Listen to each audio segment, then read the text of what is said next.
You see this? This is a softbox right here. If you're an amateur or professional, whichever content creator, whatever you choose to do with the camera, this is a softbox. You might recognize it, you might not. You might know that it pushes out a ton of light. And you can see that it's pushing out a lot of light on me right now. If you're also an amateur or professional content creator, you might also have a ring light. Those also push out a ton of light. See, the problem with the ring light, or the difference is, this right here, this thing is called a diffuser. Behind this diffuser, inside of the softbox, is this material. It's called mylar. It looks like aluminum foil when you're staring at it, and it's reflective, so it focuses the light. And we have this little piece of fabric here that diffuses the light, or it makes it softer, so it's not as intense on one surface. But when you're using a ring light, typically you don't have that. And so these softboxes are expensive. We have the luxury of having this, it came with it, but they're expensive. And most people, I think, have a ring light, and they're a ton more affordable. But you don't get the luxury of having this ability to diffuse your light. They're just, you can see in your eyes when you're taking a picture. Everybody knows when you're using a ring light. So what if you were to have the ability to diffuse your ring light? So if you don't want to spend the money on the soft boxes that we showed you before, or if you don't have the space in your home or whatever it is, and you do have a ring light, this right here, I will show you how to make this. This is a filter, like a little homemade filter that is similar to the filters that are used on the soft boxes that you can use on your ring light to have a similar lighting effect. I'll show you how to make these right now. So to make a little softbox filter for a ring light, you just need a few things.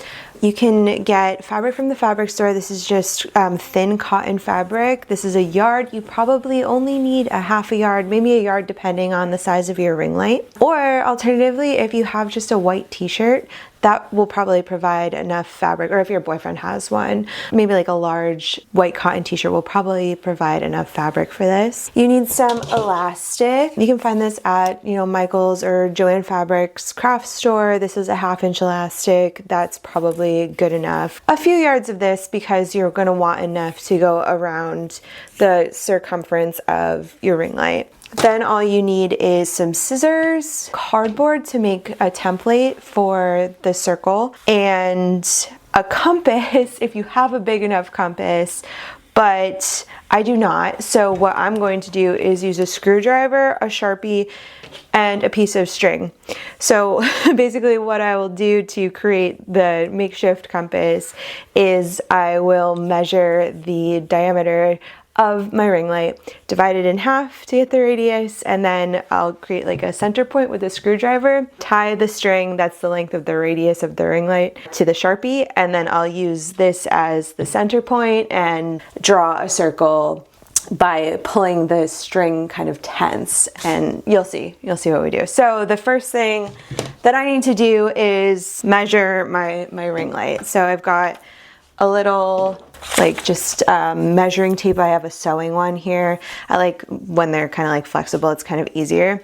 So this ring light has a 10-inch diameter, but I'm going to go a little bit further because we want the cover for this to go over the little, if you can see the edge here. So there's another distance here. We want it to cover the front and also be able to kind of cover this area so it can snap onto the back, for lack of a better phrase. We basically just want the elastic to go around the back and hug this.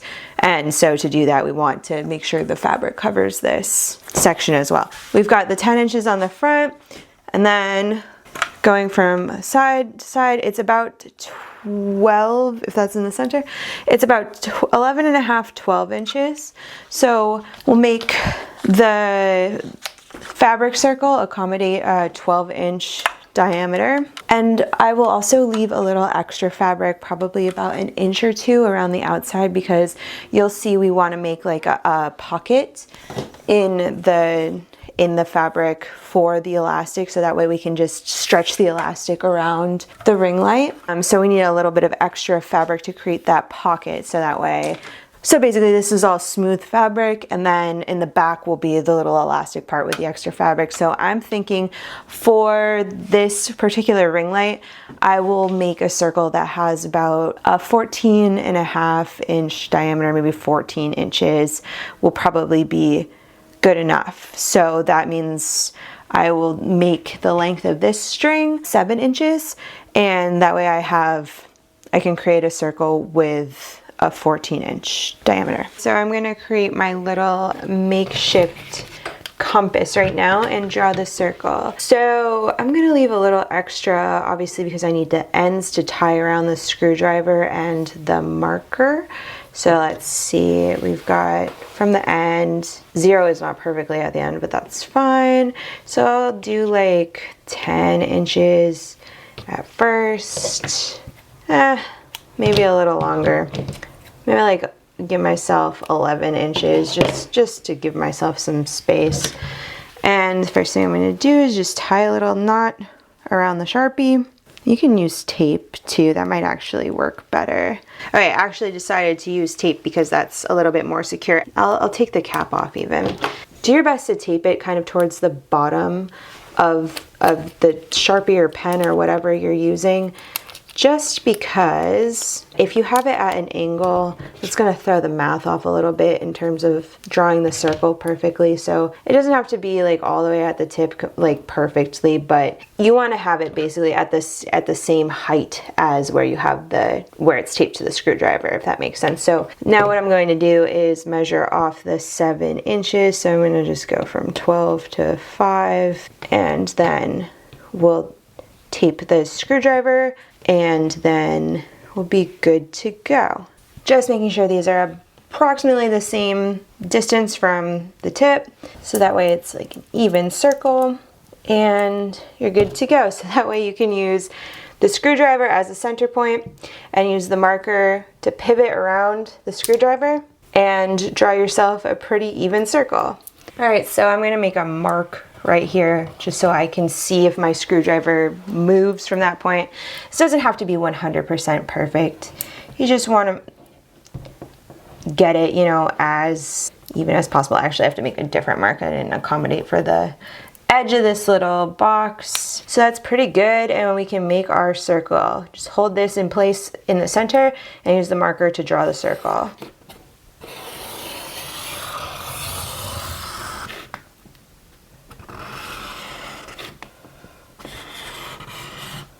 I'm just going to go the other way now. And make sure you're pulling the string tight, because if you have any sort of slack in the string, it's not going to be even.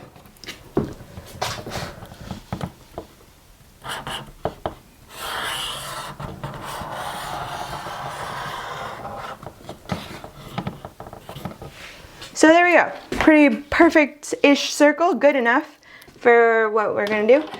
Grab some scissors and cut this out, and this will be our template for cutting the fabric. Let's just cut this out, and then we can move on to the next step.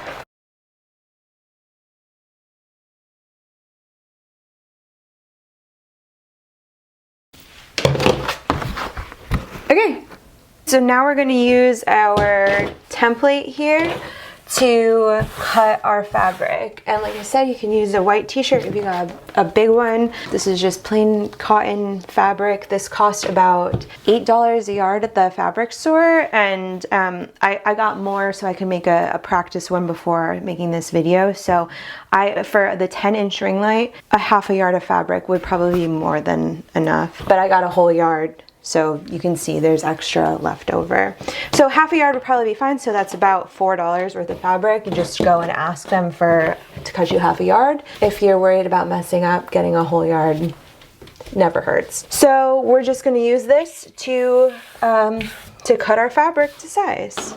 So to make this a little bit easier and so it doesn't wobble around, since we're using cardboard, you know, if you had like a fabric pattern that's made typically out of like newsprint, so you could pin it, but this is a little bit thicker. So what I'm gonna do is use this double-sided tape. Just use any tape if you want. Stick it to the back of this, so that way it just doesn't move around while we're trying to cut this, give us like some sort of crappy uneven cut. And another thing I did was layer the fabric, like double it up. We want 2 circles because you'll see we need 2 layers of fabric. One to make the filter opaque enough to actually be effective as like a light filter, and 2 to make a pocket for this elastic. So to save yourself the trouble of cutting fabric twice, just fold it in half, and I will pin it to itself so that way it doesn't move around. And I'm also going to just tape this to the fabrics so the template doesn't move, and then I'm going to pin the fabric to itself so the fabric doesn't move. Okay, so I'm just going to pin the fabric to itself so it doesn't move around too much while cutting it. We don't want to have to do this again or waste fabric, so this just helps.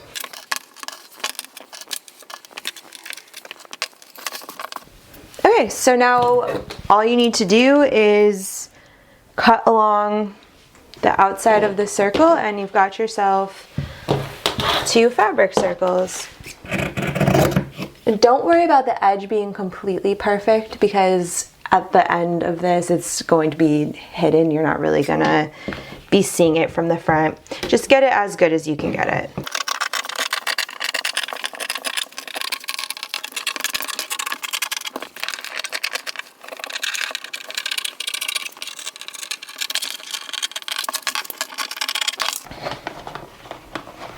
Okay, now we can take this little template off, and we've got 2 equally sized circles, and we can move on to the next step of starting to sew them together. First, we're going to sew a ring around the outside, and then we're going to sew a ring around the inside to make a pocket for the elastic. You can also sew a ring on the inside first. I just think that sewing the ring around the outside just kind of gives you a nice guideline, and it makes sure that you don't sew too close to the edge at first. What we're going to do is pin the 2 circles together so they don't come apart when they're in the sewing machine, and then we can get started.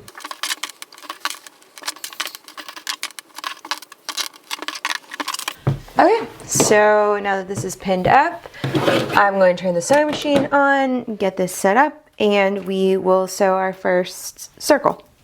What we're going to do is sew a circle around the perimeter of the circles, but what we're going to do is just sew in a straight line and leave a gap, because we need to be able to put the elastic band inside of the little channel we're going to create. So we need to leave a gap. I'm going to leave a pretty big gap, maybe like 3 or 4 inches, just because it gives you a little bit more space to work with. But you can leave however big a gap or small a gap you're comfortable with. And this does not have to be perfect. I can guarantee you I will not make it perfect. I'm not a master seamstress. It just has to be enough so you close, you know, the outside, so that way these are sewn together. But it doesn't have to be the most perfect, beautiful, straight seam that you've ever seen, because like I said, I can pretty much promise you mine will not be. Also, for this seam, the settings on my sewing machine are, we've got a tension of 4. It's set for the stitch size, we have it set to in between 2 and 3, and then I have it set to just the straight stitch with the needle in the center of, you know, in the center position. So I'm going to put the fabric here, and fingers crossed I don't screw it up too bad.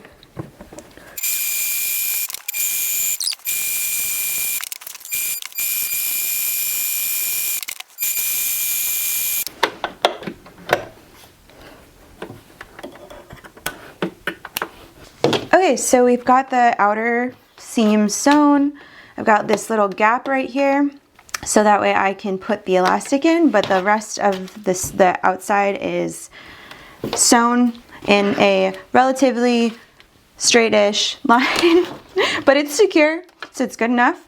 So now we need to sew the inner seam, And the inner seam is going to be a full circle without this little opening here. It's just going to serve as kind of the barrier, so this elastic doesn't slip into the middle of the circle. It's just going to be a little pocket. Like imagine your sweatshirt, like your hoodie string or your sweatpants, that little pocket where the drawstring goes. That's basically what we're creating. So you want to make the inner seam about like a little bit bigger than the width of the elastic, so that way it's easier for you to thread the elastic into the pocket created by the two seams once we're done here. It doesn't have to be perfect, but just a little bit wider than the elastic width. So I've got some pins marking off where is like approximately a good spot, and I'm just going to take a pencil and make some marks where the pins are,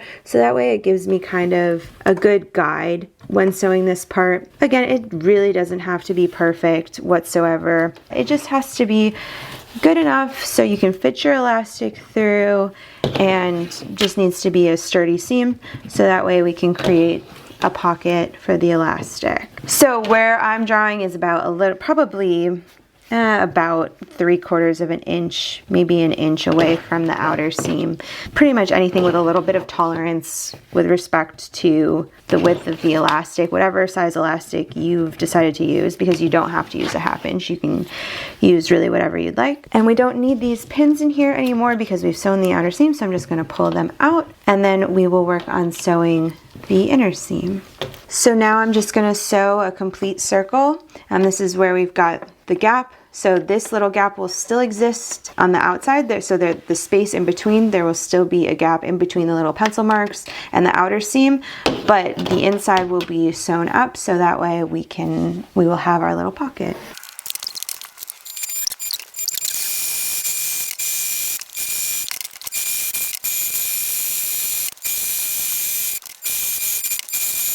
Okay, so now you can see we have this little pocket here in between these two seams. And what I'm going to do is find the opening, and you can see that they're a little bit squiggly. It doesn't have to be perfect. It just has to be good enough to hold the elastic. And so here's the open part here. So you can see like where my finger is stuck through there. That is where we will thread the elastic, and once it's thread all the way through, we will sew the elastic to itself and then sew this up, and then we'll be good to go. Okay, so the amount of elastic you'll need is the circumference of your ring light. To calculate that, you just multiply the diameter, like from here to here. Just multiply that by 3.14, and that will give you roughly the amount of elastic that you need. Or if you don't feel like doing math at all, you can just kind of, shove it through and then adjust to see how stretchy you want it, because at the end of the day, the elastic is forgiving, and you're going to want to use a little bit less than the circumference of your ring light, just because it will stretch and you want it to be on there securely, like tightly. And so if you have the exact amount, it won't give you that snug fit. So if you do want to get the exact amount of elastic that you need, only worry about this width. Don't worry about, how we measured the depth of the ring light as well and included that in our initial calculation for the, size of the circle. Don't worry about that for this, because you want to go around the edge. So for this, just take, this measurement here. So it would be, for ours, it would be 3.14 times 10. So about 31.5 inches total that we need for this. So a little less than a yard. So to make this a little bit easier and make sure that the elastic doesn't get pulled through, when you are restringing your hoodie string or whatever, how sometimes it can be so frustrating because you get it like all the way through and then you've pulled it through the other side and you have to get it back out. So to avoid that, I'm just safety pinning this end of the elastic to the circle here, and then I will thread the other end through. Once we get it all the way around, we will sew it to itself. So hopefully this won't be too frustrating.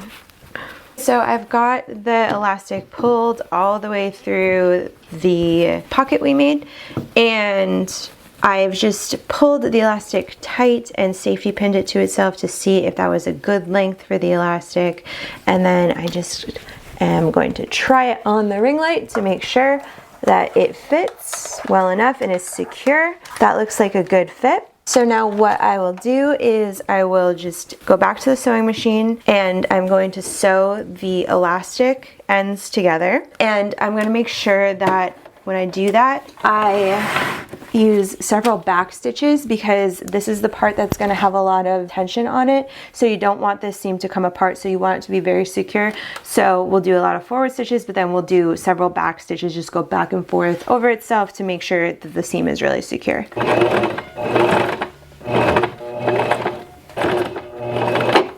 And that should pretty much be secure enough. So that's pretty good. I don't think that'll come undone. And then what I'm going to do now is just trim the excess of the elastic off. Good to go. And then the last step for this will be to just sew up the opening here, and then we'll be done. So I'm just starting over where the gap started, this like where the seam ended to start the gap. And I'm just going to sew onto the end of the other, or where the seam ended on the other side. And then I'll do a couple back stitches to secure the whole thing, and it should be good to go.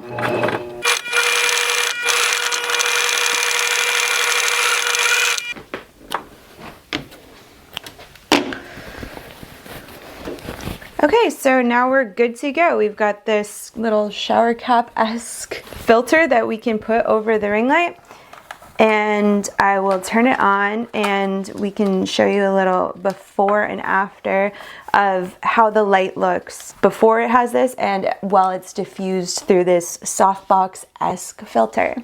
Okay, so this is my ring light on the max intensity, on the neutral color temperature setting. So you can see how my face looks with the light directly on my face. It's pretty contrasty. So to have a little bit of a softer effect, if we don't want so much contrast, we can put our filter on. And now you can see my face is still illuminated, and I'll turn the ring light off so you can see the difference between this lighting and no lighting whatsoever. So my face is still illuminated, but it's a less harsh, more natural light than the intense ring light. So both are good for different things, but if this is the desired effect and you don't want to go through buying soft boxes, you just don't want to, invest the however much money, or you really just don't, they take up a ton of space, then this is a good alternative. So this is the softer effect, and then this is it without the light. So you can see how my face looks with the softbox light or faux softbox light and no additional lighting. So we've got bright intense light, and now we have no light. Okay, so if you like this video, please leave a little like on it, and you can follow my ManyVids page for more videos like this. And if you have any questions about anything, please feel free to leave us a comment, and we will answer any questions that you might have that we can answer. And if you have any ideas for additional videos or requests for something you'd like to learn how to do, let us know and we will do our best to try to help you. Thanks so much.